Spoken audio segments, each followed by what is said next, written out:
Bueno, para aquellos de ustedes que están tomando nota y quieren saber el tema de hoy, es un poco triste, es el aborto, la eutanasia y la Biblia. Así que este es simplemente nuestro tema en esta hora, muy rara vez. Yo nunca hablé sobre esto en profecías bíblicas, pero como es algo que tiene que ver con estos tiempos finales, yo creo que es muy importante que nosotros hablemos un poco. Hay lo que se llama la ética, por ejemplo, la ética médica. Yo no sé si hay algún médico acá, pero cuando hablamos de ética, hablamos de ciertos principios morales, y esos principios morales están basados en ciertos códigos. Cuando hablamos de los principios morales cristianos, obviamente tomamos como base la Biblia, la palabra de Dios. Ahora, el médico naturalmente tiene mucho que ver con el aborto, y también tiene mucho que ver la mujer y desde luego el hombre, pero muy especialmente la mujer. Y yo espero que ustedes tomen muy en serio lo que voy a traer hoy, y sobre todo aquellas madres que tienen hijas y sepan aconsejarlas y sepan advertirles de este severo problema. Hace poco en Perú, uno de los ministros, yo no recuerdo si es ministro de salud o quién era, yo tenía el teletipo allí porque hace poco salió. Él propuso una ley que bajo ninguna circunstancia se haya aborto, incluso en el caso de violación, no hay aborto. Él dijo, un mal no se resuelve con otro mal, y tiene mucha razón. Si ha habido, por ejemplo, en un caso determinado, ha habido violación, el hecho de que aborte es solamente agravar el mal, eso no resuelve nada. Partamos de esta base.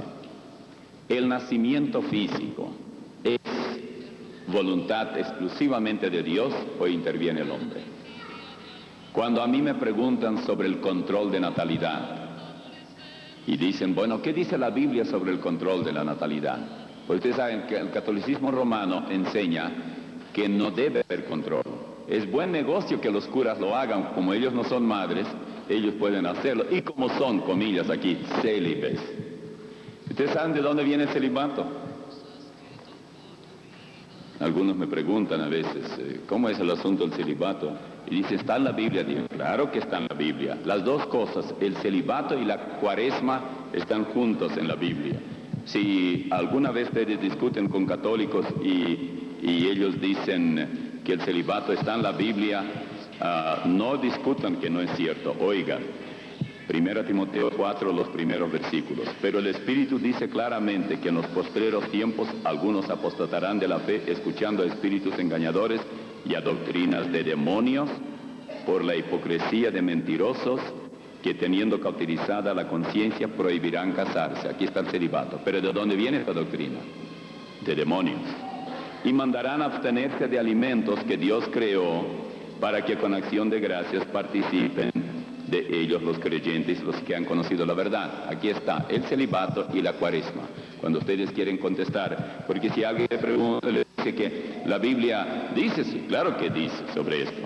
Pero ¿qué en cuanto a la cuestión del control de natalidad? El catolicismo romano, la única manera que tiene para aumentar la membresía es por medio de nacimiento. Es virtualmente imposible que ustedes hayan tenido conocimiento de un solo caso que alguien se convirtió al catolicismo. Es raro. Hay judíos a veces. ¿Por qué? Porque allá no se predica la regeneración, no hay conversión. La única manera para tener católicos es por medio de nacimiento. Por eso les conviene que las mujeres tengan muchos hijos. porque Dios entonces se convierte en abuelo. Porque claro que los padres son padres del hijo y Dios, como los padres ya son hijos de Dios, entonces los hijos van a ser nietos de Dios. Pero la Biblia no dice que Dios es abuelo ni que tiene nietos, nunca. Pero parece que algunos así lo creen. Es en la vida cristiana genuina, la bíblica, donde la gente se convierte mediante la voluntad el poder del Espíritu Santo. Pero si alguien quiere un texto para el planeamiento familiar, es en Juan 1:13. En Juan 1:13 dice: los cuales no son engendrados de sangre, ni de voluntad de carne, ni de voluntad de varón, sino de Dios. Juan 1:13. Este texto no habla aquí, por supuesto, aquí se habla del nacimiento espiritual. Juan está comparando el nacimiento físico con el nacimiento espiritual. Entonces dice que el nacimiento espiritual no es producto de voluntad de hombre, voluntad de sangre, voluntad de varón, voluntad humana. El nacimiento espiritual es producto netamente del Espíritu Santo. Es el Espíritu Santo el que cambia a la persona totalmente y no el hombre. Por ejemplo, permítanme leerles una porción bíblica en Juan 3, donde justamente se habla de esto, y luego vamos a una cita en el Antiguo Testamento para que vean ustedes cuán cierto es esto. En Juan 3, desde el versículo 1 dice: había un hombre de los fariseos que se llamaba Nicodemo, un principal entre los judíos. Este vino a Jesús de noche y dijo: Rabí, sabemos que has venido de Dios como maestro, porque nadie puede hacer estas señales que tú haces si no está Dios con él. Respondió Jesús y le dijo: de cierto te digo que si no nacieres de nuevo no puedes ver el reino de Dios. Nicodemo le dijo: ¿cómo puede un hombre nacer siendo viejo? ¿Puede acaso entrar por segunda vez en el vientre de su madre y nacer? Respondió Jesús: de cierto te digo que el que no naciere de agua y del Espíritu no puede entrar en el reino de Dios. Hay que tener mucho cuidado porque la palabra agua acá no es el bautismo, de ninguna manera. El nacimiento del agua es el nacimiento físico, porque la criatura está en una bolsa llena de agua. Y cuando una persona nace, en realidad los judíos decían al nacimiento físico, nacimiento de agua, por la ternura de la criatura. Nada tiene que ver con el bautismo. Lo que es nacido de la carne, carne es, y lo que es nacido del Espíritu, Espíritu es. No te maravilles de que te dije: os es necesario nacer de nuevo. Y luego en el 8 dice: el viento sopla de donde quiere y oye su sonido, mas ni sabes de dónde viene ni a dónde va. Así es todo aquel que es nacido del Espíritu. Lo que Jesús le está diciendo a Nicodemo: no te preocupes. Tú ves el viento sopla, pero tú no sabes dónde arrancó y hasta dónde termina. Así es todo aquel que es nacido del Espíritu. Ahora ustedes van a Eclesiastés 11:5, y leen aquí una porción y se encuentran con algo muy interesante en el libro de Eclesiastés.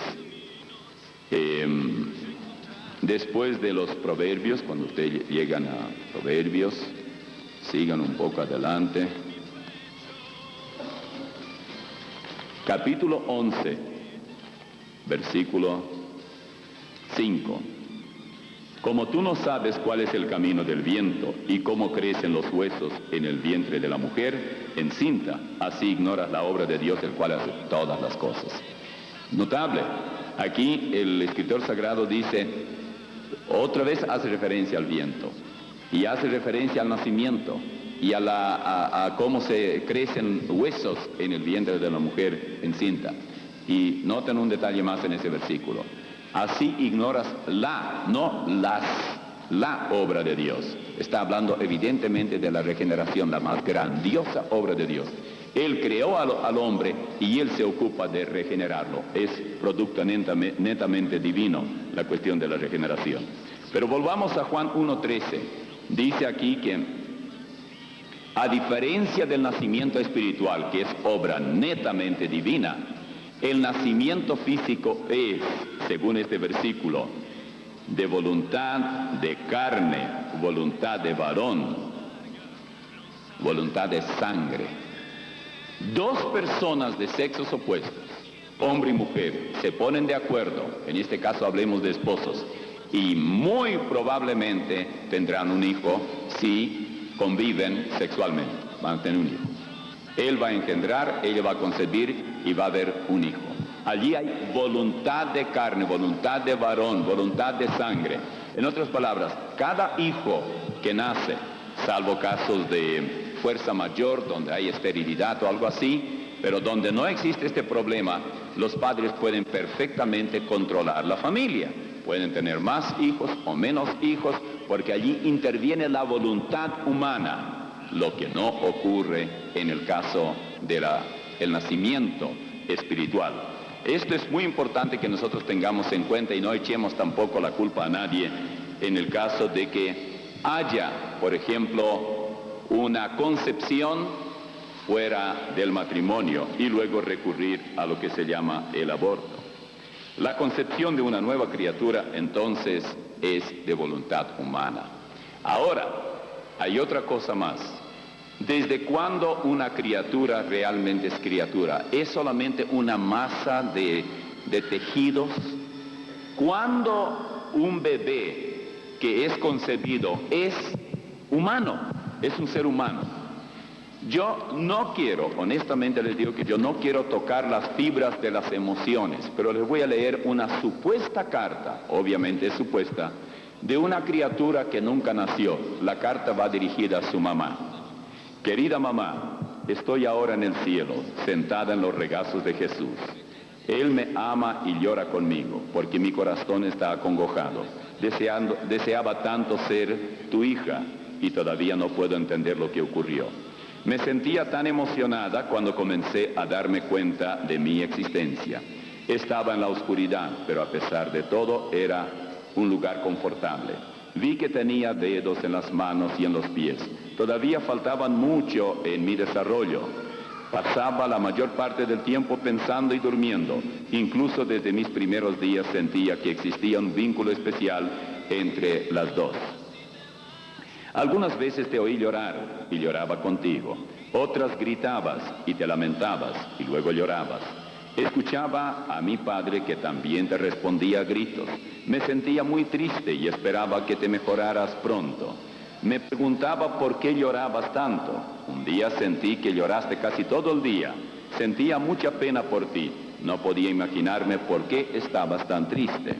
Ese mismo día ocurrió la cosa más horrible. Un monstruo llegó hasta el lugar tibio y confortable en que me encontraba. Estaba aterrorizada, comencé a gritar, pero no brotaba ningún sonido de mis labios. Creo que a ti te habían sujetado por completo porque nunca trataste de ayudarme. Tal vez nunca me oíste. El monstruo se acercó más y yo gritaba y gritaba. Mami, por favor, ayúdame, mami, ayúdame. Todo lo que sentía era un terror absoluto. Gritaba y gritaba hasta que ya no podía más. Luego el monstruo comenzó a arrancarme el brazo. Me dolía tanto. Sentía un dolor que casi no puedo explicar. Era un suplicio desgarrador, algo que no cesaba. Oh, cuánto rogué para que parara. Gritaba aterrorizada cuando me arrancaban la pierna. Luego el dolor era tan mortal que supe que estaba muriendo. Sabía que nunca vería tu rostro y que nunca te oiría decir cuánto me querías. Yo quería borrar de tu rostro todas tus lágrimas. Tenía tantos planes para hacerte feliz, pero ya no podía. Todos mis sueños se habían hecho pedazos. Aunque el dolor y el terror que experimentaba eran inexpresables, sentía que la angustia mortal de mi corazón sobrepasaba todo lo demás. Deseaba más que todo ser tu hija, pero ya nada importaba. Estaba muriendo de una muerte terrible y no podía dejar de pensar en las cosas horribles que te estarían haciendo a ti. Antes de irme, deseaba decirte lo mucho que te amo, pero no podía expresar las palabras que tú pudieras comprender. Pronto ya ni siquiera tenía aliento para pronunciarlas. Estaba muerta. Sentía que me elevaba y que era llevada en los brazos por un ángel a un lugar inmenso y hermoso. El ángel me llevó hasta donde estaba Jesús y él me sentó en su regazo. Me dijo que me quería y que era mi padre. Luego me sentí muy feliz. Le pregunté cuál era la cosa que me había dado la muerte. Él me respondió: fue el aborto, lo siento, hija mía, porque sé lo que sufriste. No sé qué es aborto, me imagino que es el nombre de un monstruo. Estoy escribiéndote, mami, para decirte que te quiero y para que sepas cuánto anhelaba ser tu hija. Luché tanto por vivir, deseaba vivir, pero no me dieron la oportunidad. Tenía la voluntad, pero no pude. El monstruo era poderoso, succionó mis brazos y me los arrancó, luego mis piernas y finalmente todo mi cuerpo. Era imposible vivir. Solo quería que supieras que anhelaba estar contigo, que no quería abandonarte. También quiero decirte, mamá, que tengas mucho cuidado con este monstruo llamado aborto. Mami, te quiero mucho y no deseo nunca que pases por el dolor tan horrible por el cual yo tuve que pasar. Por favor, ten cuidado. Con amor, tu hija. Como ustedes pueden darse cuenta, esto lógicamente es una supuesta carta, pero yo creo que muchas mujeres que después se arrepintieron de lo hecho, que obviamente el Señor les perdona, se encontrarán con aquellas criaturas allá. Tenemos ahí un video que justamente creo que se titula Ultrasonido. Es un video que no muestra en carne viva la cuestión del aborto, pero sí muestra cómo la criatura a los pocos días ya es un ser humano y cómo a las pocas semanas ya se mueve de un lado a otro y cómo a los pocos meses ya mete el dedo en su boca y permite que hoy la técnica, hace pocos años se comenzó esto, para que la madre vea en la pantalla cuando va a la oficina donde le hacen este examen y vea a su propia criatura cómo está saltando en el vientre y se está gozando de la vida. Los médicos deben saber que a las pocas semanas la criatura ya está completa y deben saberlo también las madres. Pasaron los años y David, el rey, allí tenemos en la Biblia su nombre, recordaba un grave pecado. La imagen de Urías le tenía frente a sí mismo y cuando esa criatura, producto de adulterio con la mujer de Urías Eteo, llegó a morir. Él luego hizo esta breve oración. La oración está en el Salmo 51, pero estas palabras escuchen. He aquí, en maldad he sido formado y en pecado me concibió mi madre. Salmo 51:5. Desde la concepción en el vientre de su madre, él ya era una criatura y ya era pecador. David ya existía como persona, no era una masa de tejidos. Bien sabemos que una masa de tejidos no tiene problemas con el pecado, no reacciona. Somos nosotros los que hemos sido hechos un poco menores que los ángeles, creados por Dios, quienes comenzamos nuestra vida en el vientre de la madre. En el Salmo 8, 3 al 5, el escritor sagrado dice: cuando veo tus cielos, obra de tus dedos, y la luna y las estrellas que tú formaste, digo, ¿qué es el hombre para que tengas de él memoria? Y el Hijo del Hombre para que lo visites, le has hecho poco menor que los ángeles, y lo coronaste de gloria y de honra. ¿Desde cuándo un ser humano es un ser humano? ¿Desde cuándo una criatura concebida es un ser humano? ¿Quién decide cuándo abortar es feticidio? Es infanticidio. ¿Cuándo la madre está matando a la criatura? ¿Quién es el que lo decide? Permítanme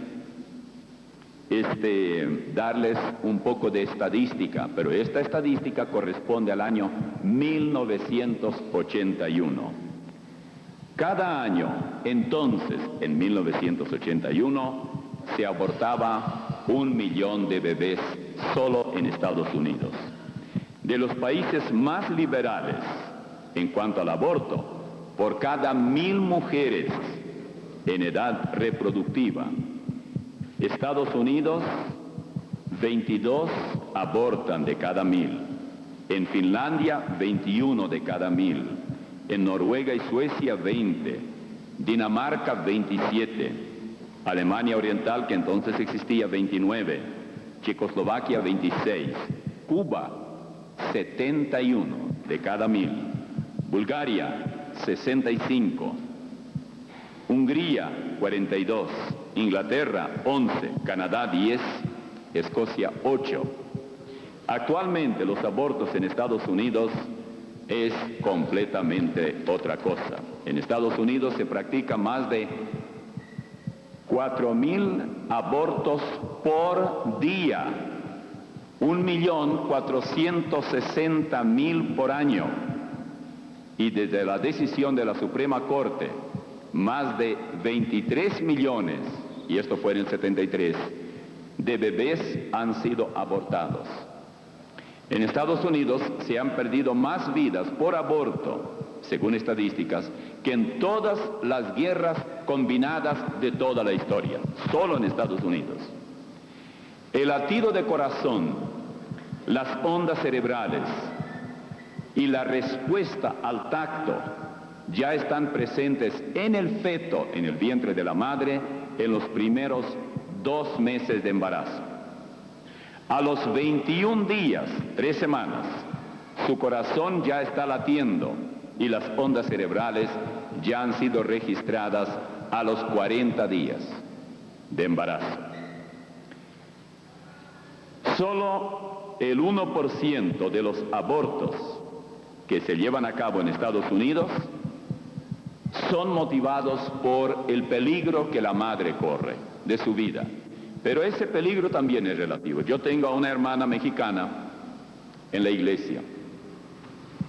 Ya tienen ellos, yo creo 4 hijos ya tenían. Y ella estaba esperando bebé. El pediatra, que ahora es carnicero, el que antes era pediatra o médico es ahora carnicero, con título de médico, le dijo que ella debía abortar porque corría peligro su vida. Y ella dijo no. Se enojó él. Trataron él y la enfermera de convencerla que debe hacerlo. Cuando llevaron a examinar su bebé, que ahora se puede ver, notaron que eran mellizos. Con más razón tenía que hacerlo. Y ella dijo, con más razón no lo voy a hacer. Nacieron los chicos. Ahí Chuy está caminando. Chuy me parece un nombre tan interesante. Y yo digo Chuy número 1 y Chuy número 2. Y los dos hoy ya son criaturas bastante crecidas, caminan, corren de un lado a otro. Habrían terminado en el tacho de basura, siguiendo las pautas, la recomendación del carnicero con título de médico. Hay un juramento que corresponde a Hipócrates, pero hoy corresponde a Hipócrita, pero es de Hipócrates. Hipócrates ha sido un hombre que vivió mucho antes que yo, 400 años antes de Cristo. Y hay un juramento que los médicos hasta hoy hacen. Y dice así, es el juramento, se llama juramento hipocrático, porque es de Hipócrates.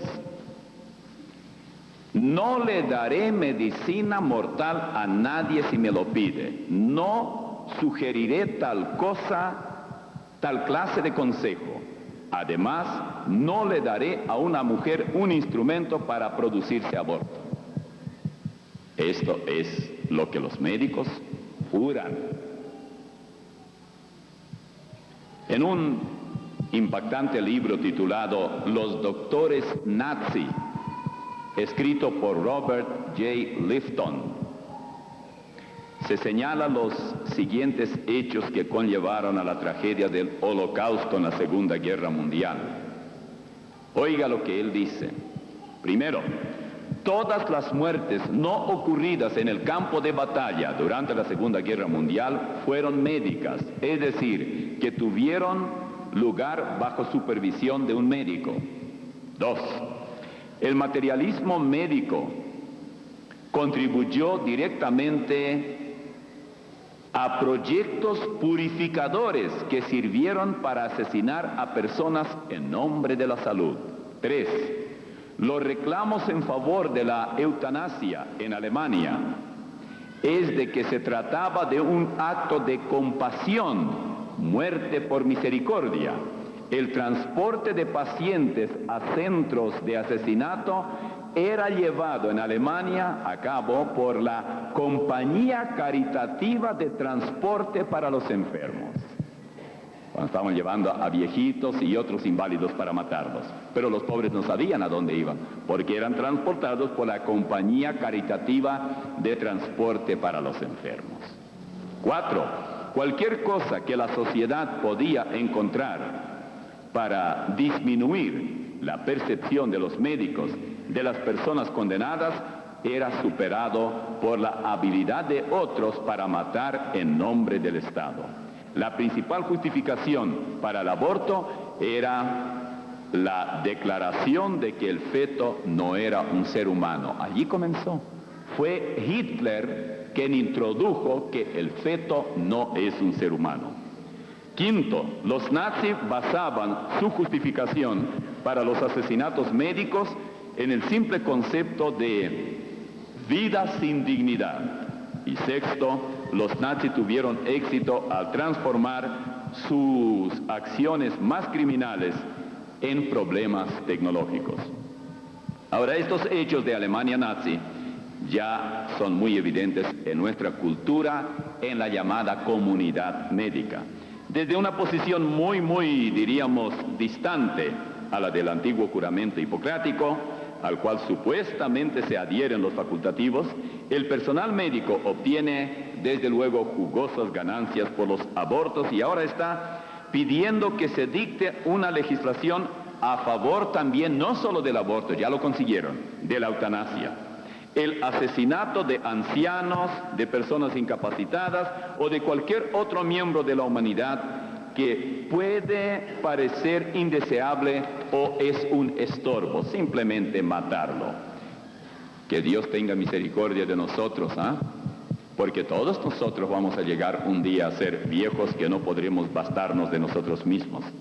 Un hombre llamado Tertuliano, líder de la iglesia cristiana en el siglo II de nuestra era, escribió ya en sus días esto: para nosotros verdaderamente, así como el homicidio está prohibido, no es legal destruir lo que es concebido en el vientre.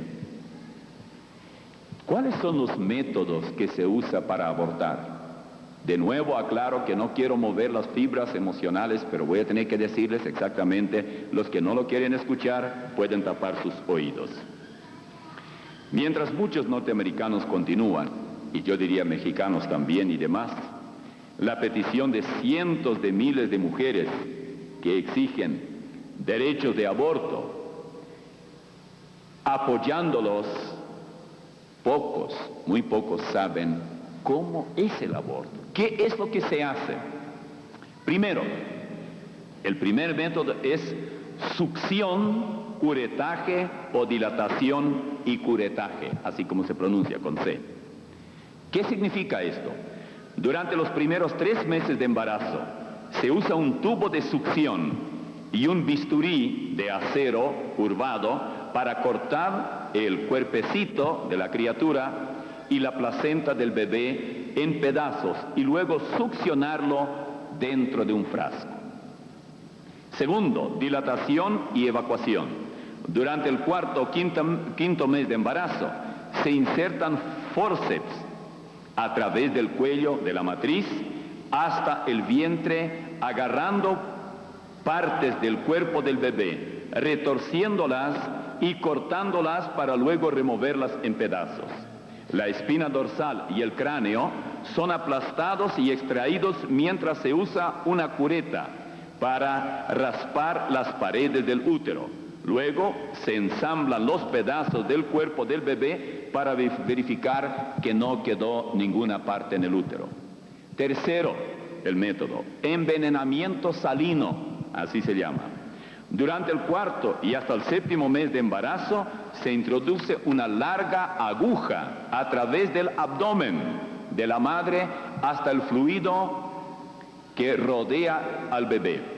Luego se inyecta una solución salina que el bebé traga y aspira, provocándole un envenenamiento lento mientras la piel externa del niño se quema poco a poco. En el término de 24 horas, la madre usualmente da a luz a un niño muerto, aunque algunas criaturas de hecho sobreviven a este procedimiento naciendo vivas con severas complicaciones.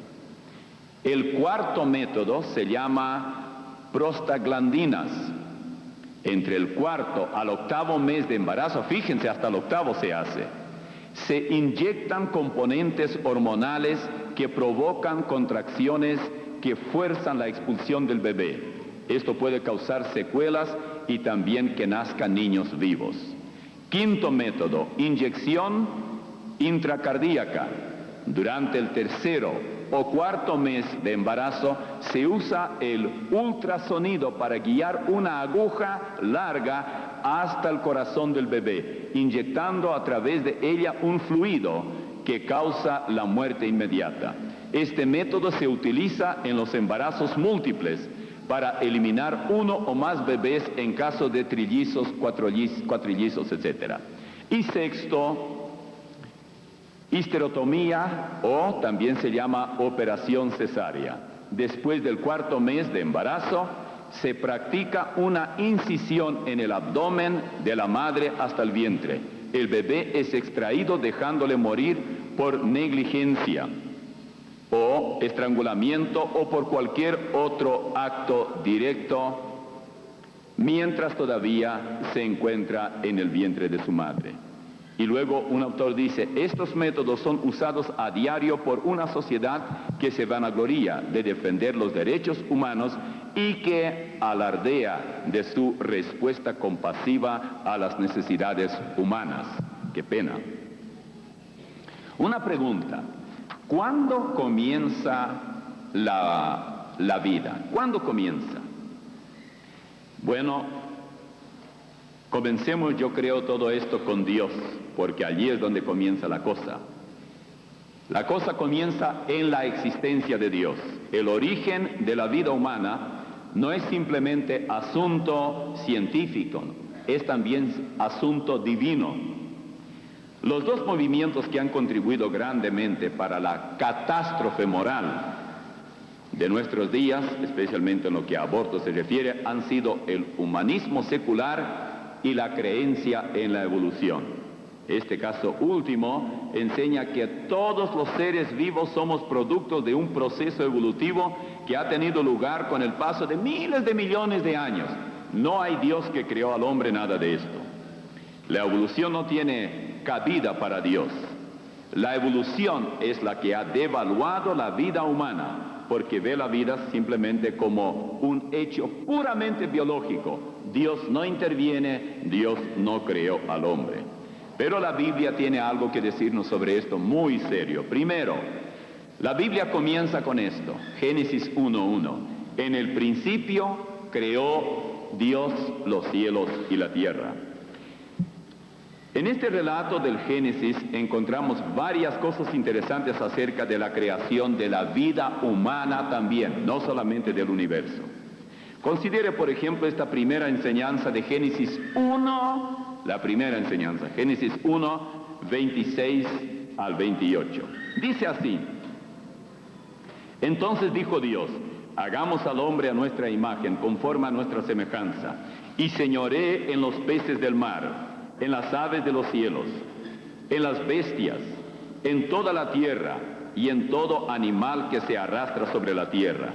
Y creó Dios al hombre a su imagen, a imagen de Dios lo creó, varón y hembra los creó. Y los bendijo Dios y les dijo, fructificad y multiplicaos, llenad la tierra y sojuzgadla y señoread en los peces del mar, en las aves de los cielos y en todas las bestias que se mueven sobre la tierra. Ahora, de acuerdo con el relato bíblico, la vida humana fue creada por Dios. La vida humana no evolucionó de la vida animal. La palabra crear, que se usa aquí, palabra bara en hebreo, significa hacer algo de la nada. Es decir, que no se usaron materiales preexistentes. No había una materia prima de lo que Él haya creado. La vida humana no solo fue creada por Dios, sino que su palabra nos dice que fue hecho el hombre a imagen de Dios conforme a su semejanza. Como el hombre fue creado, tal como dice la Biblia, a imagen de Dios, Dios, recordemos, es espíritu. ¿De qué parte de la vida se habla primero? Obviamente de la vida espiritual. En Juan 4:24 dice Dios es espíritu, no tiene cuerpo físico. Entonces esta imagen que se menciona aquí de Dios debe referirse a la personalidad del hombre, o lo que es lo mismo, al alma, al espíritu, no necesariamente al cuerpo físico. Ahora, en Génesis capítulo 2, versículo 7, se nos enseña cómo Dios diseñó el cuerpo humano. Por separado, se habla del ser humano y también del cuerpo humano. El ser humano es espiritual, el cuerpo es material físico. Y aquí dice así, simplemente en Génesis 2, 7, entonces Jehová Dios formó al hombre del polvo de la tierra y sopló en su nariz aliento de vida, y fue el hombre un ser viviente, así de sencillo. La vida humana es entonces el resultado del aliento creador de la vida de Dios. El cuerpo físico provino del polvo de la tierra, tal como dice. Pero como la mayoría de nosotros sabemos, esta declaración es químicamente incluso cierta. Los elementos esenciales del polvo de la tierra se encuentran también en el cuerpo humano. Es por esta razón que cuando tiene lugar la muerte física, el cuerpo se descompone y se vuelve otra vez en polvo. Eso es lo que dice justamente la Biblia que ocurriría. Por ejemplo, en Génesis 3:19, con el sudor de tu rostro comerás el pan hasta que vuelvas a la tierra, porque de ella fuiste tomado, pues polvo eres y al polvo volverás. Aquí se habla del cuerpo. En Santiago 2:26 se nos enseña que el cuerpo sin espíritu está muerto. Por lo tanto, considere, mi estimado amigo, estos pasajes tan interesantes en el libro de Job. Permítame darle algunos pasajes. Job, muchos piensan que fue el libro de Job es el más antiguo, piensan muchos. Yo no sé, la Biblia no da fecha, pero la impresión que tenemos es esa. En Job 27:3 dice que todo el tiempo que mi alma esté en mí y haya hálito de Dios en mis narices. Son declaraciones muy, muy interesantes. En Job 33:4 dice, el Espíritu de Dios me hizo y el soplo del Omnipotente me dio vida. Job 33:4. En Job 34:14 y 15, si él pusiese sobre el hombre su corazón y recogiese así su espíritu y su aliento, toda carne perecería juntamente y el hombre volvería al polvo. Nunca hay duda en cuanto a este particular. La imagen de Dios entonces se refiere al espíritu, al alma de cada ser humano. El alma posee todas las marcas y yo diría respuestas de nuestra personalidad. La traducción griega de la Biblia hebrea llamada la Septuaginta usa la palabra griega para alma más de 900 veces. Es mencionada 101 vez en el Nuevo Testamento, y aunque frecuentemente se haya traducida en nuestra Biblia en español como persona, la palabra psicología, que significa el estudio del alma, proviene justamente de la palabra griega psiche, que se escribe con CH o se pronuncia psique. El alma ama, piensa, odia, percibe, decide. En el texto original, entonces, en la Biblia cuando se habla de un grupo de personas, a menudo se llama hubo tantas almas, y es perfectamente correcto, así debe ser. Ahora entonces, ¿cuándo recibe la persona un alma? Ya que en el cuerpo se desarrolla el cuerpo de la persona que va a nacer. Bueno, esos que creen en la reencarnación aseguran que el alma ha existido desde antes que fueran creados los cuerpos. Pero en Génesis 2:7 se contradice esta teoría. En Génesis 2:7 leemos, Jehová Dios formó al hombre del polvo de la tierra y sopló en su nariz aliento de vida y fue el hombre ser viviente, o un ser viviente. Esto está en Génesis capítulo 2, versículo 7. Algunas personas creen que son los padres los que procrean el cuerpo. pero que el alma, la personalidad, es creada por Dios al momento del nacimiento físico. Pero este punto de vista religioso permite, aunque con ciertas reservas, que se lleve a cabo justamente el aborto, pensando que la criatura no tiene alma hasta tanto que nace. Sin embargo, en Génesis 5, 1 al 3 dice esto. Oiga bien, Génesis capítulo 5, versículos 1 al 3. Este es el libro de las generaciones de Adán. El día en que creó Dios al hombre, a semejanza de Dios lo hizo. Varón y hembra los creó, y los bendijo, y llamó el nombre de ellos Adán, el día en que fueron creados. Y vivió Adán 130 años y engendró un hijo a su semejanza, conforme a su imagen, y llamó su nombre Set. Escuche esto. Como ya vimos, la palabra imagen y semejanza no se refiere al cuerpo físico. ¿Por qué? Porque Dios no tenía un cuerpo físico cuando creó a Adán y Eva. Dios es espíritu, dice en Juan capítulo 4, versículo 24. Cuando los padres tienen un hijo a su imagen y a su semejanza, esto habla del alma del niño, no simplemente de su cuerpo físico. Allí está la imagen y semejanza. Es imagen y semejanza espiritual y no física. Muchas personas creen que los padres, claro, procrean todos los elementos de la vida humana y que el resultado es considerado como obra de Dios. Bueno, este punto de vista sostiene que Dios no vuelve a repetir más lo que hizo originalmente. En Hechos 17, versículo 26, parece confirmar esto. Oiga lo que dice. Muy interesante este versículo, son palabras de Pablo. Y de una sangre ha hecho todo el linaje de los hombres, para que habiten sobre toda la faz de la tierra, y les ha prefijado orden de los tiempos y los límites. Hechos 17, 26. Entonces la Biblia nos enseña, o mejor dicho, no enseña, que el cuerpo humano es pecaminoso. Explica que el pecado reside en nuestra personalidad, en nuestro espíritu, en lo que creemos, sentimos y decimos.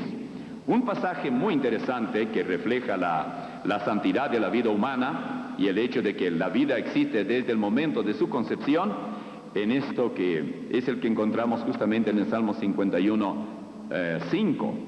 He aquí en maldad he sido formado y en pecado me concibió mi madre. Ya tenía pecado cuando fue concebido. Todavía no había aparentemente nada, pero en la concepción misma todos los elementos de la persona, de su personalidad, están presentes. De acuerdo entonces con estas palabras, el pecado estaba presente en el momento de la concepción de David. Y la Biblia enseña que cada persona es pecadora y que la presencia del pecado es una consecuencia de la desobediencia de Adán, cuando él y Eva desobedecieron a Dios.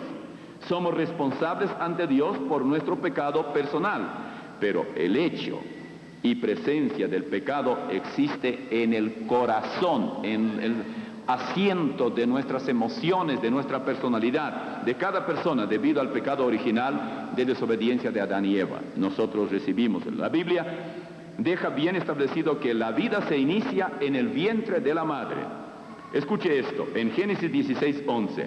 Además le dijo el ángel de Jehová, he aquí que has concebido y darás a luz un hijo.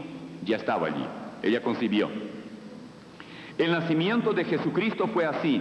Estando desposada María su madre con José, antes que se juntasen se halló que había concebido del Espíritu Santo. Mateo 1, 18.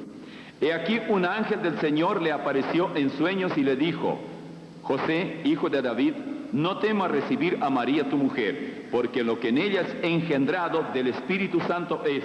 Mateo 1, 20. ¿Ustedes se imaginan el Espíritu Santo engendrando unos tejidos sin vida allí? ¿Una masa de tejidos que no tiene vida? No, engendró ya a la persona. Y ahora concebirás en tu vientre y darás a luz una masa de tejidos, un hijo, y llamarás su nombre Jesús. Lucas 1:31. ¿Cuándo la masa de tejidos se convirtió en ser humano? ¿A qué altura? ¿Quién decide esto? Respondiendo el ángel le dijo, el Espíritu Santo vendrá sobre ti, y el poder del Altísimo te cubrirá con su sombra, por lo cual también el santo ser que nacerá será llamado Hijo de Dios. Lucas 1:35. Nunca fue menos desde el momento de la concepción. Y aquí tu parienta Elizabeth, ella también ha concebido hijo en su vejez. ¿Qué piensan ustedes si se lee así? Y aquí tu parienta Elizabeth, ella también ha concebido unos tejidos en su vientre. Ha concebido hijo, Lucas 1:36. Porque tan pronto como llegó la voz de tu salutación a mis oídos, la criatura, los tejidos, la masa, saltó en mi vientre. Lean así esto, Lucas 1:44. No, porque tan pronto como llegó la voz de tu salutación a mis oídos, la criatura saltó de alegría en mi vientre.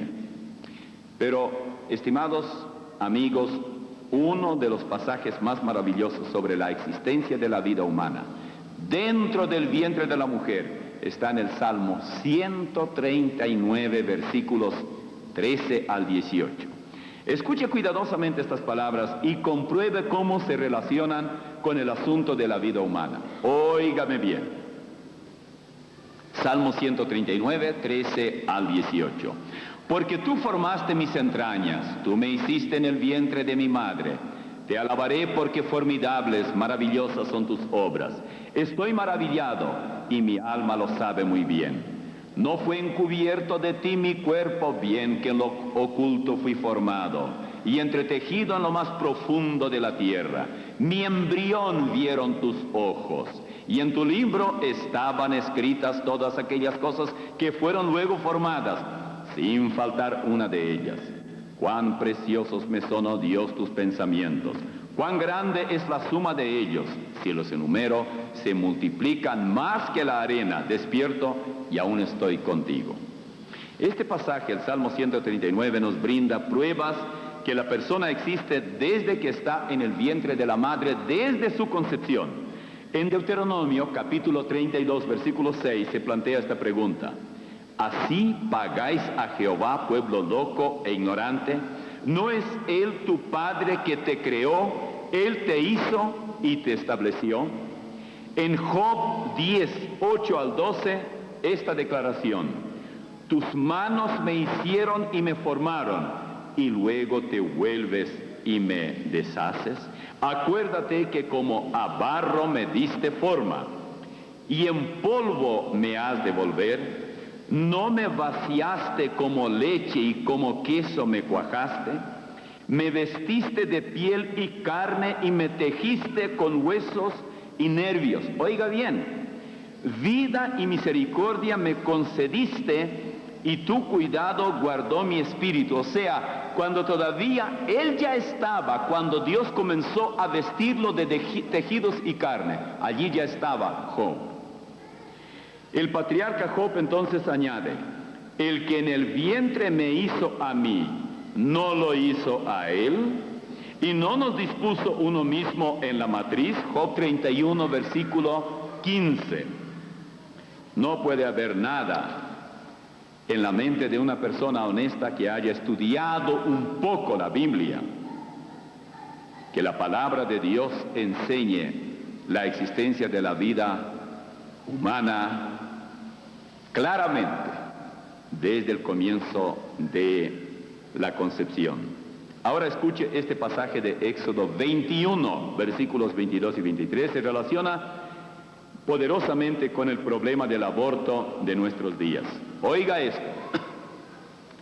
Si algunos riñeren e hirieren a mujer embarazada, y ésta abortare, pero sin haber muerte, serán penados conforme a lo que le impusiere el marido de la mujer, y juzgaren los jueces. Mas si hubiere muerte, entonces pagará vida por vida. ¿Se dan cuenta ustedes el precio que pagarán los médicos carniceros? Cuando aquí se dice que si hay riña y por el golpe que recibe la mujer embarazada hay muerte, la criatura muere, o la mujer, o ambas, aquel que provocó esto debe morir. Este es un ejemplo bien claro de que el niño en el vientre de la mujer es considerado, de acuerdo a la Biblia, como un ser humano, vida por vida. En Isaías 44, 24 se declara esto: así dice Jehová tu Redentor, que te formó desde el vientre. Tu Redentor que te formó. Ahora reflexione en esto que dijo el Señor Jesucristo: por tanto os digo, no os afanéis por vuestra vida qué habéis de comer o qué habéis de beber, ni por vuestro cuerpo qué habéis de vestir. ¿No es la vida más que el alimento y el cuerpo más que el vestido? Mirad las aves del cielo, que no siembran ni ciegan, ni recogen en graneros, y vuestro Padre Celestial las alimenta. ¿No valéis vosotros mucho más que ellas? Primero la vida, después el cuerpo, más que todo. La vida viene antes que el cuerpo. La vida ya está en el vientre de la mujer que acaba de concebir. Si una mujer concibe esta noche, ya está toda la criatura allí. Luego viene el cuerpo. Ahora, ¿por qué actuamos así? ¿Por qué hay 1.460.000 abortos por año solamente en Estados Unidos y 4.000 por día? Y no contamos lo que pasa en México. Pero yo no creo que la proporción sea peor. Yo creo que es la misma cosa. Es solamente porque en un país se publican estadísticas y en otro no. Es toda la diferencia. Yo creo que Génesis 6 nos habla de esto. Voy a leer algunos versículos desde el principio. Y vio Jehová que la maldad de los hombres era mucha en la tierra, y que todo designio de los pensamientos del corazón de ellos era de continuo solamente el mal. Y se arrepintió Jehová de haber hecho hombre en la tierra, y le dolió en su corazón. Y dijo Jehová: raeré de sobre la faz de la tierra a los hombres que he creado, desde el hombre hasta la bestia, y hasta el reptil y las aves del cielo. Luego salto unos versículos. Y se corrompió la tierra delante de Dios, y estaba la tierra llena de violencia. Y miró Dios la tierra, y aquí que estaba corrompida, porque toda carne había corrompido su camino sobre la tierra. Parece que estamos leyendo los titulares de un diario de hoy. Y Pablo también escribió que en los postreros tiempos los hombres serían sin afecto natural, avaros, vanagloriosos, soberbios, ingratos, impíos, implacables, calumniadores, traidores, que tendrían apariencia de piedad. 2 Timoteo 3, 1 al 5. No es extraño que hoy una madre mate a su propio hijo. No es extraño que un médico se haya convertido en carnicero, en el peor y más peligroso enemigo del no nacido. La opulencia, la lascivia, la soberbia, la alianza con Lucifer ha convertido al hombre, y el médico no está exento, en uno de los mayores peligros para la propia vida del hombre. Nuestras ciudades no son sino junglas infestadas de serpientes venenosas y animales feroces que se amenazan mutuamente. La violencia llegó a los hogares, las fábricas, los gobiernos, las aulas de estudio, los campos deportivos, y llegó incluso la violencia, y qué violencia, hasta el vientre de una mujer encinta. No hay lugar seguro. Debemos nosotros protestar. ¿Qué podemos hacer para evitar eso? ¿Cruzarnos de brazos? ¿Llevar gente, cientos o miles? ¿Rodear las clínicas, las carnicerías modernas, donde médicos de impecable traje blanco y enfermeras que han estudiado salvar vidas se dedican a matar a bebés violentamente? ¿Tenemos que impedirlos por la fuerza? ¿Qué podemos hacer? Permítanme darles un texto muy interesante. Mejor dicho, 2 versículos. Proverbios 24, versículos 11 y 12. Libra a los que son llevados a la muerte, salva a los que están en peligro de muerte. Porque si dijeres, ciertamente no lo supimos, ¿acaso no lo entenderá el que pesa los corazones? El que mira por tu alma, él lo conocerá y dará al hombre según su obra. No hay otra criatura, otro ser humano más indefenso que aquella criatura que está en el vientre de la madre. La primera persona culpable es la propia madre, asesina criminal, comete pecado de infanticidio o de feticidio. Y esto no es juguete.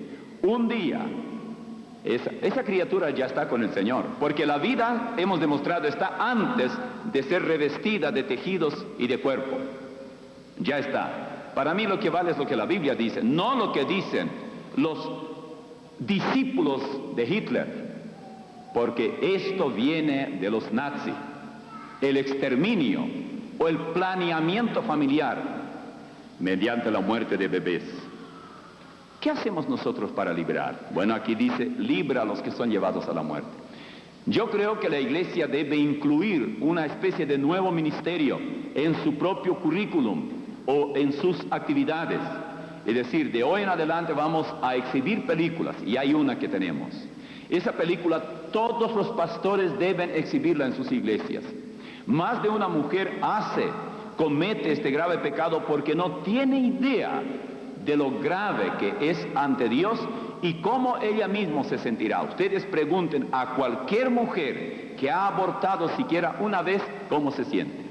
A menos que se haya convertido, haya pedido perdón a las criaturas que mató y perdón a Dios y haya recibido el perdón de Dios, esa mujer siempre tiene pesadillas de sangre y ve en sueño las partículas, los pedazos de bracitos y de piernitas y de cuerpecitos pequeños en el sueño. No puede dormir.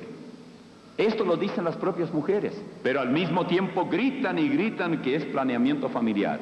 Es que Pablo dice aquí donde leímos en 2 Timoteo 3, que llegará el momento cuando los hombres habrán perdido el afecto natural. Es natural que una mujer, por afecto que tiene a esa criatura, bajo ningún concepto cometa tal cosa. Yo vengo de una familia numerosa, somos 15 hermanos. 8 varones y 7 mujeres. Cuando me preguntan, ¿y todos vivos? Digo, 14 trabajan, yo soy el único vivo. Los demás todos trabajan. A Dios gracias, sí, todos viven, todos son cristianos. Y un día yo recuerdo que vino una mujer que era estéril. Y le dijo a mi mamá, era cristiana, pero dice, hermana, ¿por qué no me da un hijo? Si usted tiene tantos. Y mamá, con mucha sabiduría, le dijo, hermana, usted no sabe lo que es ser madre. Si yo tuviera 30, si tuviera 60, no se lo daría. Porque la madre, dijo ella, siente algo que solamente la madre siente por los hijos. Noten ustedes también lo que ocurre cuando una mujer, por ejemplo, queda sola. El esposo muere y ella queda con 7 hijos. Porque muchas veces dicen que el hombre es más fuerte que la mujer. La fuerza bruta, el hombre es más fuerte, es decir, físicamente, eso se llama la fuerza bruta. Pero la fuerza emocional y espiritual le gana a la mujer. Y le voy a dar ejemplo. Por ejemplo, cuando se queda la madre sola, le vienen enseguida las tías de los chiquitos y abuela y todo, dame esta criatura, dame la otra, así te libramos. La madre no le va a dar a nadie. La madre no va a comer y va a alimentar a los hijos y se va a morir con ellos. Pero muy rara vez, hay casos, pero muy raro que la madre reparta a los hijos. Pero si ocurre al revés, que muere la madre, el padre a las 24 horas ya repartió todos los hijos. Uno acá, uno para la tía, otro para la vecina, otro para la abuela, otro para la suegra y todo, y a las 2 semanas ya se casó otra vez. Resuelve así las cosas. ¿Por qué? Porque este afecto natural, que es natural, que Dios puso, Dios no lo puso en el hombre. Nosotros no tenemos que sentirnos culpables, hermanos, que somos así, porque no sabemos qué es ser madre. ¿Por qué hoy la mujer hace así? Bueno, simplemente porque ha perdido uno de los sentimientos naturales, que es el afecto natural. ¿Y por qué lo perdió? Por el placer, por disfrutar de la vida a su manera, por el pecado que se ha agravado, por la violencia. La mujer hoy es tan violenta como el peor de los hombres. sí puede andar en taquitos altos, bien pintadita y bien linda, pero es una criminal que ya tal vez mató a 2 o 3 criaturas, los mandó al cielo. Ella va al infierno, pero ellos ya están con el Señor. Comete crímenes que hay que tener corazón duro para hacerlo, pero ella parece encantadora. O nunca ha tenido ese afecto natural, o lo ha perdido. Pero hay otra cosa, hay algunos que dicen, bueno, pero si la ley permite, y la Biblia dice que tenemos que someternos a la ley, bueno, permítanme leerles en Romanos 13, 1 al 4. Sométase toda persona a las autoridades superiores, porque no hay autoridad sino de parte de Dios, y las que hay por Dios han sido establecidas. De modo que quien se opone a la autoridad, a lo establecido por Dios resiste, y los que resisten acarrean condenación para sí mismos. Porque los magistrados, que son los jueces, no están para infundir temor al que hace el bien, sino al malo. ¿Quieres pues no temer la autoridad? Haz lo bueno y tendrás alabanza de ella, porque es servidor de Dios para tu bien. Pero si haces lo malo, teme, porque no en vano lleva la espada, pues es servidor de Dios, vengador para castigar al que hace lo malo. Romanos capítulo 13, versículos 1 al 4. Ahora, si nos quedamos en esta declaración del apóstol, nuestro deber es no cuestionar, someterse a las autoridades. Pero resulta que hay leyes injustas también, a las que nosotros no tenemos que obedecer. Por ejemplo, en Isaías 10:1, ay de los que dictan leyes injustas y prescriben tiranía. Los que dictan leyes no son infalibles, y los cristianos vivimos bajo gobiernos humanos, bajo 2 gobiernos, el gobierno humano y el gobierno divino. Mientras el humano no interfiere o no interfiera al divino, debemos obedecerlo. La ley humana puede permitir el divorcio, pero el divorcio está prohibido en la Biblia, no lo obedecemos. La ley humana puede permitir el ocultismo, sobre pretexto de libertad religiosa. Nosotros no tenemos que asociarnos con el ocultismo. La ley humana puede permitir el aborto como planeamiento familiar. Nosotros sabemos que es crimen. La ley humana puede prohibir la predicación del Evangelio. Nosotros haremos lo que hicieron los hermanos allá en capítulo 4, versículos 18 al 20 de los Hechos. Y llamándolos, les intimaron que en ninguna manera hablasen ni enseñasen en el nombre de Jesús. Mas Pedro y Juan respondieron diciéndoles, juzgad si es justo delante de Dios obedecer a vosotros antes que a Dios, porque no podemos dejar de decir lo que hemos visto y oído. ¿Debemos entonces bloquear los lugares de aborto? ¿Qué haremos? ¿Le parece que la cuestión de evitar algún aborto requiere acciones como violentas?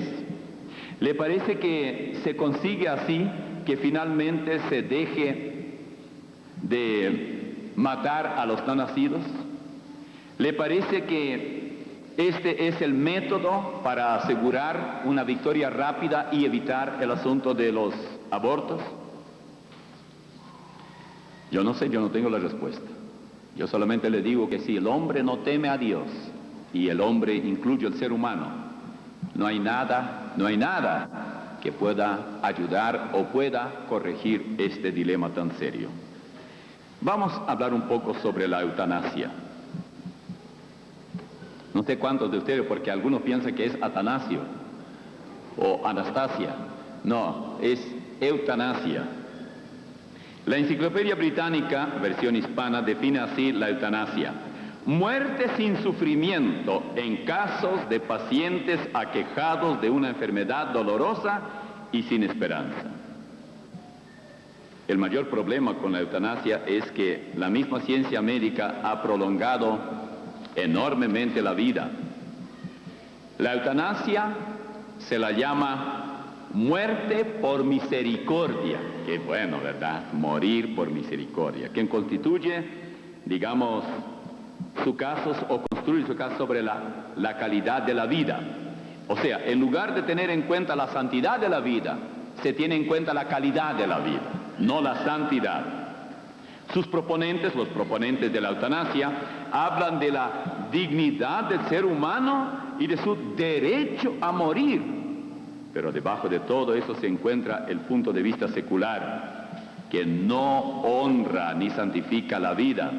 Claro, porque el punto de vista secular considera que el hombre no fue creado por Dios. Elimina por completo al Creador y busca hacer decisiones, diríamos, pragmáticas, prácticas, sobre quién merece y quién no merece vivir. Y a menudo se presentan argumentos que tratan con la intensidad del sufrimiento físico, o por ejemplo con seria incapacidad física. Se habla de cómo estaría mejor una persona si se le dejara de sufrir, se dejara morir, si se le permitiera que se quitara la vida, que se suicidara o directamente matarla. Yo creo que el aborto y la eutanasia fueron asuntos morales en el diabólico escenario de Hitler por librar al mundo de los indeseables. La catástrofe moral que nos afecta no solo ha permitido la muerte de millones de niños, sino que ahora también está discutiéndose mucho la eliminación de miles de ciudadanos, hombres y mujeres ya ancianos que están inactivos y que aparentemente no sirven para ningún propósito útil en la sociedad. Hay que deshacerse de ellos. Las personas se ven, digamos que velan por el cuidado de los ancianos como una carga para la economía, como algo que solo sirve para elevar el costo y los impuestos. ¿Y para qué los queremos? Qué lindo sería que los viejos que ya no sirven para nada, que no trabajan, que andan acurrucados, que apenas caminan, que se mueran. Estarían tan bien en el cielo, ¿no le parece? Por allá en la primavera de 1989, el periódico USA Today de Estados Unidos, allí apareció una publicación, un artículo de un señor que se llama Dan Sperling. Se titulaba Ética para ayudar a morir a los enfermos terminales. Y este artículo puntualizaba que recientemente un panel de prestigiosos médicos había concluido que no es inmoral para los doctores, los médicos, ayudar a los pacientes enfermos de muerte para que cometan suicidio, que en esto no hay nada malo. El panel fue convocado, por supuesto, por la Sociedad para el Derecho de Morir. Sociedad para el Derecho de Morir.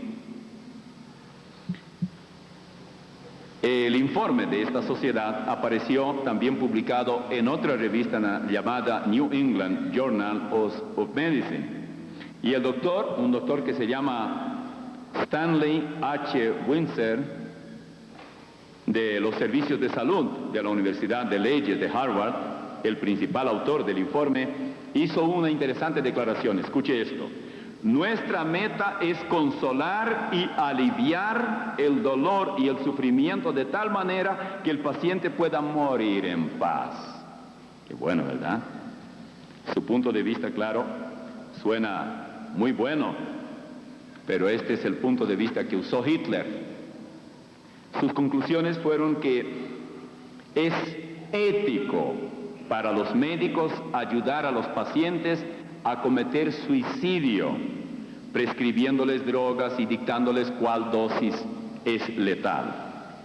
Y las condiciones bajo las cuales se permitirían tales prácticas fueron también descritas como una forma de ponerle fin a enfermos incurables con depresión, digamos, intratable.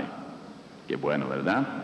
A los pacientes terminales se les suministraría entonces calmantes para que se sientan bien, pasando por alto el riesgo que puedan convertirse, desde luego, en drogadictos, porque simplemente hay que matarlos lo antes posible. ¿Dice algo la Biblia sobre esto? En Éxodo 4:11 leemos la respuesta que le diera Dios a Moisés cuando Moisés se excusó ante Dios porque no quería ser un vocero de Faraón, digamos, ante el rey Faraón, mejor dicho, de Egipto.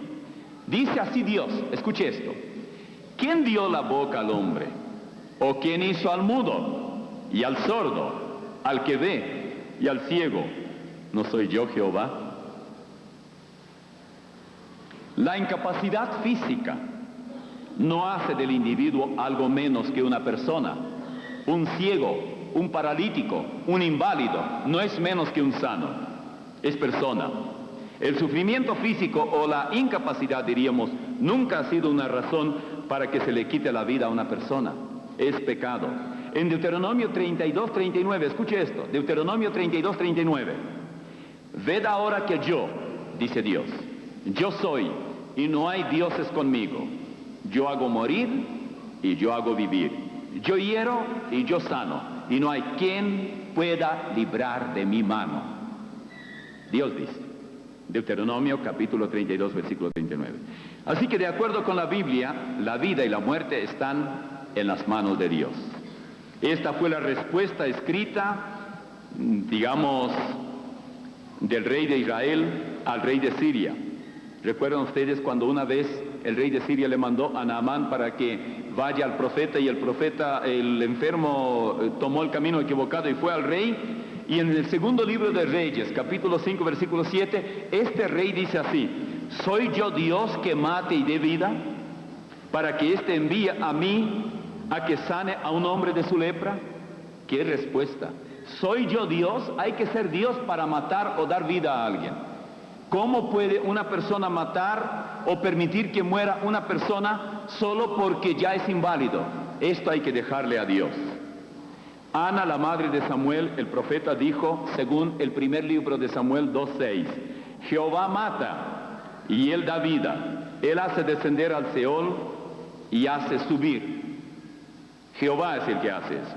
La ley de Moisés contiene restricciones sobre el ejercicio de la pena de muerte, incluso aun cuando esté involucrada la pena capital. En Deuteronomio capítulo 17 versículo 6 leo esto: por dicho de 2 o de 3 testigos morirá el que hubiere de morir, no morirá por el dicho de un solo testigo. Tan serio era el asunto de la pena capital que debía haber 2 o 3 testigos que, sin saber lo que el otro dijo, sin ponerse de acuerdo, digan la misma cosa. ¿Por qué? Porque la vida es sagrada, es santa. Ninguna persona tiene el derecho de quitarle la vida a otra, incluyendo a esos que desean morir, que quieren morir, porque el suicidio es un acto egoísta, derivado de la falta de confianza en Dios, al no dejar el asunto de la vida y de la muerte en sus manos. El suicidio simplemente es dañino para los amigos y familiares del que se suicida, y también demuestra una forma, yo diría, externa de egolatría. Es indicativo de alguien a quien le importa bien poco sus semejantes. El suicida es al mismo tiempo cobarde y valiente. Cobarde porque no es capaz de vivir. Valiente porque es capaz de matarse a sí mismo y saltar del 10º piso o del puente Golden Gate, o ahorcarse, o darse un tiro en la sien, o tomar barbitúricos. Los argumentos, desde luego, de los defensores de la eutanasia se basan en la creencia de que el sufrimiento físico no sirve para ningún propósito. Es exactamente lo que predican los pentecostales.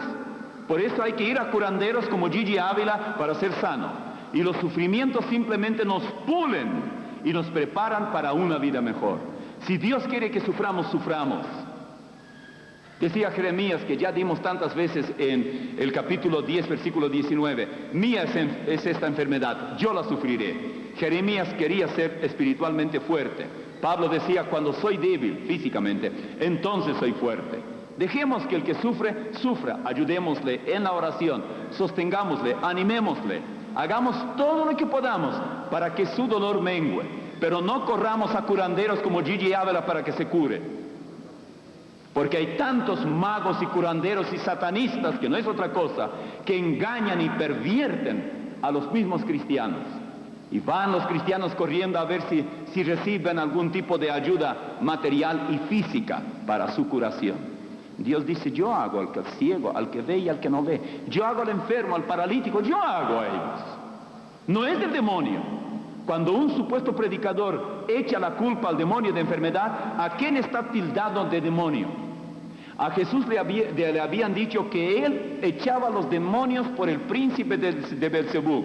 Y él dijo, el que blasfema contra el Espíritu Santo no tiene jamás perdón, ni aquí ni allá. De estos blasfemos están llenas las carpas y los templos hoy. Hombres que supuestamente predican el Evangelio y no hacen otra cosa que blasfemar al Espíritu Santo. No solamente nunca conocieron a Cristo, sino que no lo pueden hacer más. Es el pecado que no tiene perdón. Al derivar la enfermedad al demonio, Dios dice: yo. Le dijo Moisés: yo hiero, yo hago el enfermo, yo hago el paralítico, yo hago el ciego. Si yo digo lo contrario, estoy contradiciéndole a él.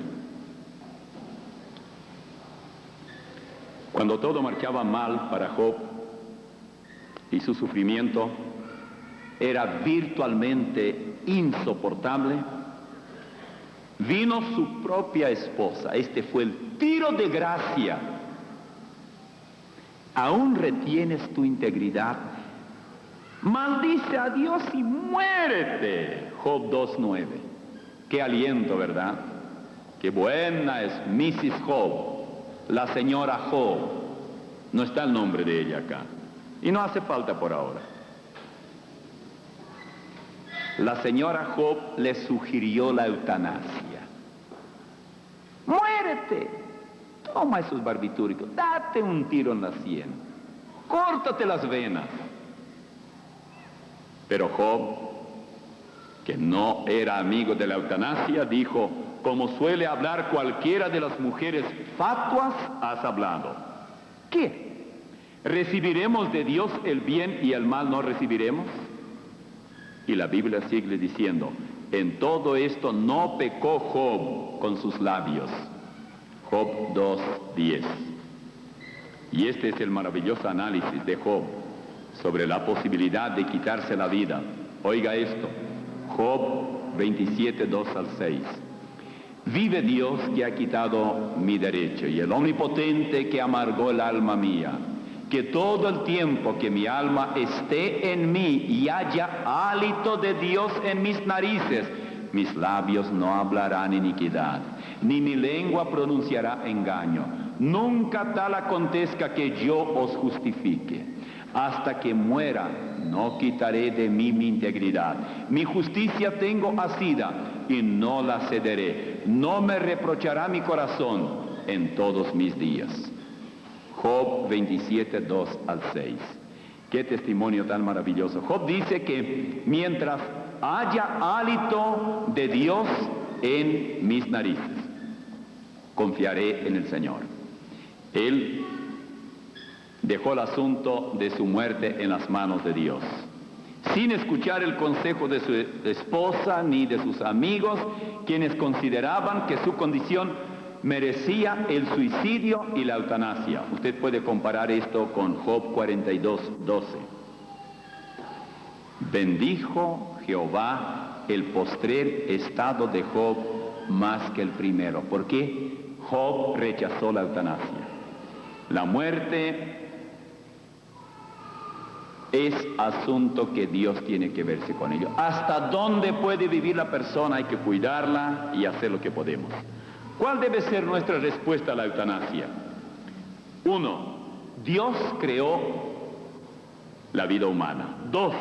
La vida humana comienza al momento de la concepción, lo hemos visto. 3. Cada persona tiene su valor, no importa la edad, apariencia, habilidades, enfermedades, incapacidad física, tiene su valor. 4. Las personas son más importantes que los animales y las plantas. 5. La vida humana es sagrada y ninguna persona tiene el derecho de quitársela a otro o a sí misma, excepto en el caso de que sea para hacer cumplir la pena capital. Es el único lugar porque la pena capital sí está en la Biblia. Eso es aparte, porque usted dirá: bueno, ¿ve? La Biblia dice no matarás. Esto está fuera de contexto. Cuídense mucho de esto de hablar fuera de contexto y citar la Biblia. Eso hasta blasfemo es. Muchas personas hacen eso. El que cita o argumenta buscando textos fuera de contexto queda con el pretexto. Y muchas personas basan sus principios no en contextos y textos, sino en pretextos. Yo siempre uso la misma ilustración porque sirve mucho, de esa mujer que se levantaba de mañana, cuando era inconversa, lo primero que leía era el horóscopo. ¿Cómo me irá hoy? Cuando se convirtió, le dijo el pastor, no leas más el horóscopo, eso está mal. Bueno, dijo, ahora tengo la Biblia. Y alguien le dijo, y hay tantos que dicen, en la Biblia, si tú lees la Biblia, siempre allí hay algo de cómo te irá hoy, pero nadie le enseñó cómo leer la Biblia. Entonces ella abrió la Biblia y puso el dedo, sin mirar dónde estaba el dedo. Y leyó y dijo, y Judas fue y se ahorcó. Y dijo, oye, esto no es buen augurio para hoy. Entonces tomó otra página y puso el dedo sin mirar y leyó, ve tú y haz lo mismo. Dijo, pero eso es tremendo. Y como era bastante supersticiosa, dijo, la tercera la vencida. Y puso la tercera vez y dice, lo que haces, hazlo pronto. Aquí, tomando el texto fuera de contexto, hay que ir y hay que ahorcarse y pronto, de acuerdo a la Biblia. Así hacen muchos, dicen, usted habló contra la eutanasia y la Biblia dice, no matarás. Y si la Biblia dice no matarás, pero dentro de otro contexto. Matar por matar, no.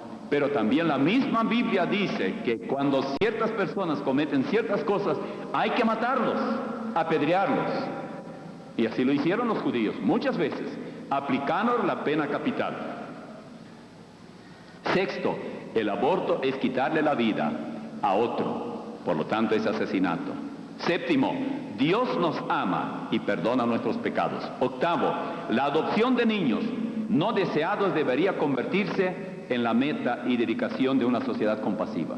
Ustedes saben una cosa, hay más de 1 millón en Estados Unidos de pedidos para adoptar hijos, y las mujeres, han habido casos en la película que yo les digo sobre aborto, que vale la pena que todas las iglesias la tengan y aún todas las familias, se indica un caso de una dama que cuando vio que una muchacha iba para abortar, fue con ella y le dijo, dame esa criatura. La muchacha prefirió matarla y no entregarle a esa madre. Hasta ese punto ha llegado la falta de afecto natural. Noveno, debe apoyarse el cuidado de los enfermos y de los ancianos, sin tener en cuenta el costo o las inconveniencias personales. Es correcto hacerlo. Décimo, la vida tiene significado y propósito, porque fuimos hechos a la imagen de Dios, para adorarle y glorificarle con todo lo que ellos padecen. Antiguamente este problema no existía. La persona se enfermaba, se agravaba y moría. Ya está. Pero la ciencia ha aumentado. Y la Biblia en Daniel capítulo 12 dice que en los postreros tiempos la ciencia se aumentará. ¿Quién decide cuándo, por ejemplo, desconectar el aparato que le permite respirar a un enfermo terminal? ¿Quién decide cuál de los pacientes tiene que seguir viviendo y cuál de ellos debe morir? ¿Cuándo una persona realmente ha muerto? ¿Antes o después de colocarle el aparato? ¿Está la persona que vive con los aparatos realmente viva? Buenas preguntas. Oiga lo que dice la enciclopedia, escuche bien esto. El progreso registrado en las últimas décadas en la tecnología médica ha venido a introducir nuevos presupuestos en el tratamiento del problema de la eutanasia. De hecho, el avance de los medios terapéuticos ha permitido, mediante recursos electrónicos, que los constantes vitales en enfermos de fase terminal puedan, en muchos casos, mantenerse artificialmente por tiempo indefinido. Ello supone, pues, la necesidad de que en el ámbito de la profesión médica, y más concretamente en el de su tecnología o código moral, haya de tomarse una decisión en uno u otro sentido sobre la práctica de la eutanasia individualizada en cada caso. Es bien serio esto. Nos está diciendo que hemos entrado en un callejón sin salida, Hemos hecho que la persona viva artificialmente por tiempo indefinido. Y después estamos ante el dilema, ¿desenchufamos o no? Si desenchufamos, muere. Si seguimos así, continúa vegetando. Yo no tengo respuesta para eso. La cuestión es muchísimo más complicada de lo que usted piensa. Llega un momento en que el médico se pregunta, ¿y ahora qué? Preguntar a los familiares si se muere el paciente. Preguntar al colega, a otro médico, preguntar a su propia conciencia, cómo entender e interpretar el lenguaje de la conciencia. Ya desenchufa, deja que se muera. Permítame un empujón bíblico. En el Salmo 16, versículo 7 dice, bendeciré a Jehová que me aconseja, aún en las noches me enseña mi conciencia. Y en 1 Juan 3, 19 y 20, y en esto conocemos que somos de la verdad y aseguraremos nuestros corazones delante de Él, pues si nuestro corazón nos reprende, mayor que nuestro corazón es Dios, y Él sabe todas las cosas. Yo creo que Dios nos dio lo que se llama la conciencia. Y yo terminaría con esto. Si el médico no sabe qué hacer y está en un callejón sin salida y no quiere ser culpable de eutanasia, no quiere matar a un hombre, porque bien puede ser que una persona esté vegetando por 10 años y luego vuelva totalmente a la vida, y gracias a los aparatos. Yo diría, pregunta a los familiares todo lo que quieras, porque al final el médico es el que va a tomar la decisión. Digan lo que digan los familiares. Pregunta luego a su propia conciencia. Estoy hablando de un médico supuestamente cristiano. Ora al Señor por un buen tiempo. Deja al paciente, cuídalo y esté allí hasta que haya completa paz en el corazón de la persona para desenchufarla. Hoy en día es tan posible mantener con vida a una persona que yo les voy a ilustrar esto. Cuando la persona ya está muerta. Un día yo desperté por la mañana, mejor dicho, el teléfono me despertó a las 5 de la mañana, hace unos años. Tenía yo en la iglesia un muchacho joven, creo que tenía 21 años o algo así. Era el corredor número 1 en su escuela, jugador de fútbol soccer número 1, jugador de fútbol americano número 1.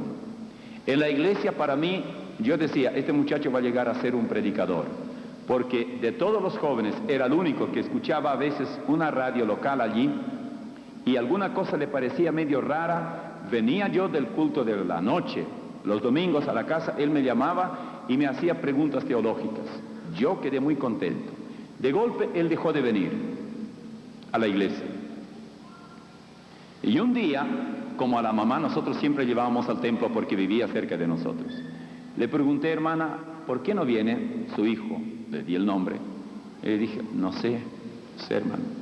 Yo, dijo ella, ya he orado que si él va a ser de maldición o de mal testimonio para otros jóvenes, que mejor el Señor se lo lleve. Después de esto yo fui a visitarlo. Y yo quería hablar con él muy de cerca, porque yo sé, como pastor, que si un hermano, máxime de este calibre como él, deja de venir al templo, algo serio en su vida espiritual está sucediendo. Nunca la ausencia de un hermano en el templo para los servicios es buena señal. Todo pastor lo sabe muy bien. Bueno, cuando yo le visité, había un compañero de él que muy bien él pudo haberlo ganado para Cristo, un muchacho tan bueno, pero no hablaba español. Para que él no entienda lo que nosotros hablábamos, yo le hablaba al hermano en español, porque él sí hablaba español. Pero él me contestaba todo en inglés, haciéndome ver que él no tenía ningún interés de hablar conmigo de cosas de su problema, para que el otro muchacho no entendiera. Yo salí de allí bastante decepcionado. Unas 5 semanas después, él, como no venía a la iglesia, parece, nadie sabe hasta hoy qué pasó. A eso de la medianoche, él andaba con unos amigos. Según el motorista del tren que es muy raro que ocurra un accidente de tren en esa zona donde yo vivo. Hay mucho cuidado, hay pocos trenes, no es una cosa como en otros países donde corren muchos trenes. Según el motorista, él se suicidó, pero nadie cree esto. Él o estaba un poco endrogado o no se sabe qué. La cuestión es que él caminaba y al llegar a las vías, agachó la cabeza, el tren le golpeó aquí, le abrió la cabeza, los sesos se le cayeron en la vía, todo el cuerpo cayó al otro lado, fue totalmente intacto. Claro, vino la ambulancia, vinieron los paramédicos, juntaron lo que había del seso, metieron ahí en la cabeza, le vendaron aquí con unos trapos así, y el rostro estaba entero, completo el muchacho. Bueno, cuando me llamaron, yo dije, bueno, yo voy a ir más tarde. No, venga, ya se está muriendo. Yo fui al hospital. Yo llegué al hospital tal vez a las 6 de la mañana. Con todos esos aparatos, el corazón andaba, el muchacho estaba con vida. En realidad estaba muerto. Pero su rostro estaba entero, pero como él ya no tenía, su seso ya se había caído todo, su cuerpo andaba. Y andaba porque estaban los aparatos. Se habría muerto. Y entonces allí me preguntaron qué hacer. El médico me dijo, posibilidades que viva no hay ninguna, pero con esos aparatos él podía estar por tiempo indefinido. Yo le dije, bueno, yo creo que deben desconectar todo. Por supuesto, a las 9 de la mañana ellos desconectaron y él murió porque estaba muerto. Pero usted dirá, bueno, este es un caso obvio. Sí, es cierto, este es un caso obvio. En el caso de personas que no tienen una situación así, es mucho más difícil. Y es algo que todos tendrán que verse. Si hay algún médico aquí, sería interesante conversar con él a ver qué piensa él o qué va a hacer en un caso, o qué hace. Pero hoy la ciencia ha superado muchos problemas y la misma ciencia nos ha colocado en un callejón sin salida. No es fácil. Oremos. Nuestro Padre que estás en los cielos, te damos gracias por tu bondad y tu amor. Te damos gracias por tu cuidado. Te damos gracias por el perdón de nuestros pecados. Te damos gracias porque aún aquella mujer que haya abortado alguna vez puede hoy acudir a ti y buscar tu perdón y tú le perdonarás y le darás la vida eterna.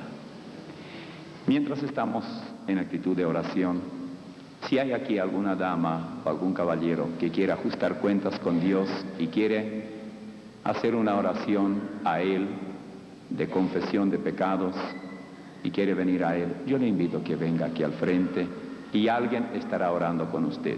Si usted luego quiere hablar con esa persona de su problema particular, cualquiera sea ese problema, hay hermanos que le van a tratar de ayudar, orarán por usted. Vamos a estar de pie y aquellas personas que quieran venir o quieren reconciliarse con Dios, quieren recibir a Jesucristo por Salvador, este es el momento. Yo le invito a que usted venga.